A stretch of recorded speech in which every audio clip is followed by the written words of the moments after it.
మీనాక్షి, అరుంధతి మేడంకి మనం మండపం చేస్తున్నామని తెలిస్తే ఇక అంతే సంగతులు. అన్నా, మనం చెయ్యకపోతే ఇప్పుడు అనవసరంగా గొడవ జరుగుతుంది. పూజ రోజు ఇదంతా అవసరమా? రమ్య మేడం గాని వాళ్ళ అమ్మ కాని అసలు ఈ ఇంటి మనుషులే కాదు. అయినా మనమెందుకు వాళ్ళ మాట వినాలి? అరుంధతి మేడం చెప్పింది గుర్తులేదా?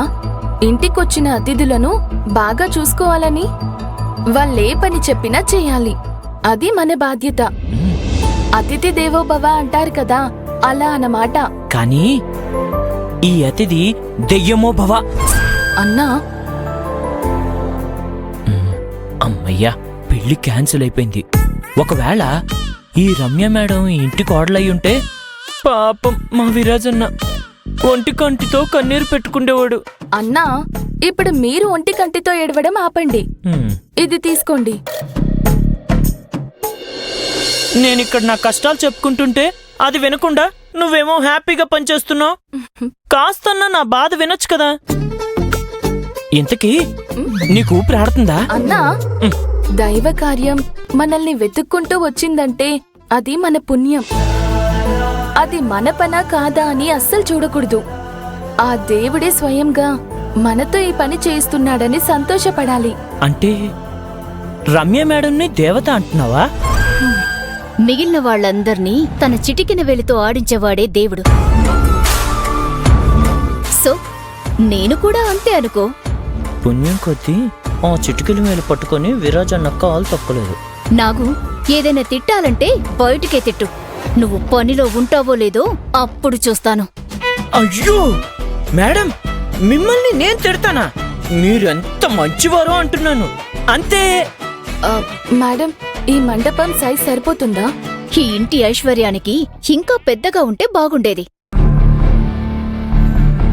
ఏం చేస్తాం, చేసేసావు కదా. Not bad. నాకంత నీటిగా లేకపోయినా ఒక రేంజ్లో చేసావు. నోరు తెరిచి మెచ్చుకోవడానికి కూడా పెసినారుతాను. నేను మీకు పనివ్వడం వల్లే ఇదంతా చేశారు. మిమ్మల్ని మెచ్చుకోవడం ఎందుకు? ఇదంతా నా వల్లే జరిగింది.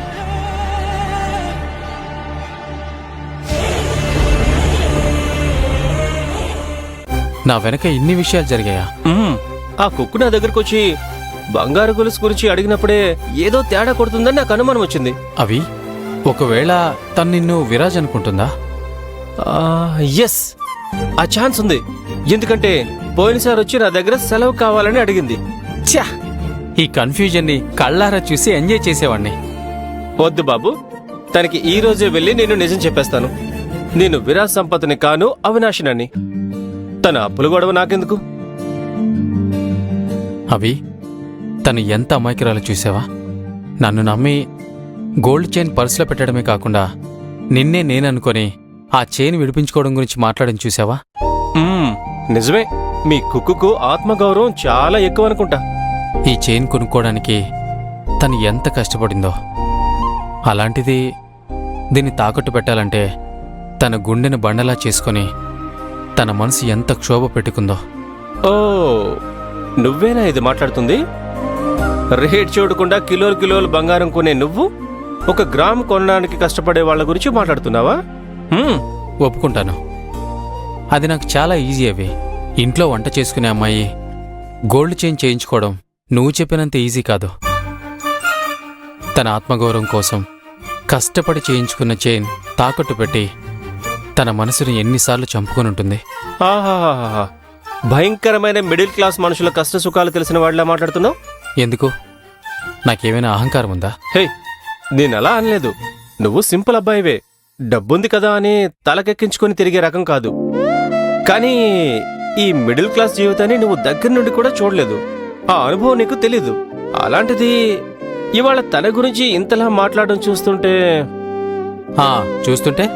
ఇదంతా తను వచ్చిన వేళ విశేషం అనిపిస్తుంది. ఎవరిది? ఇంకెవరిది? మిస్ ముఖర్జీ. మా రాజకుమారుడి లైఫ్ స్టైలే మారిపోయేలా కనిపిస్తోంది. అవి ఈ కళ్ళతో ఇంకేమేం చూడాల్సి వస్తుందో. ఇక్కడ కథలు చెప్పడం మానేసి ఈ చైని చిట్టి ఏం చేయాలో అది చెప్పు. మీ ఇంటి వంట మనిషి నీ పర్సులో పెట్టింది. నన్ను అడిగితే నేనేం చెప్పాలి? గొలుసు తాకట్టు పెట్టి డబ్బు తీసుకోవాల్సిన ఆమె పరిస్థితి ఏంటో పాపం. కుక్కుని అడుగుదాం పదా.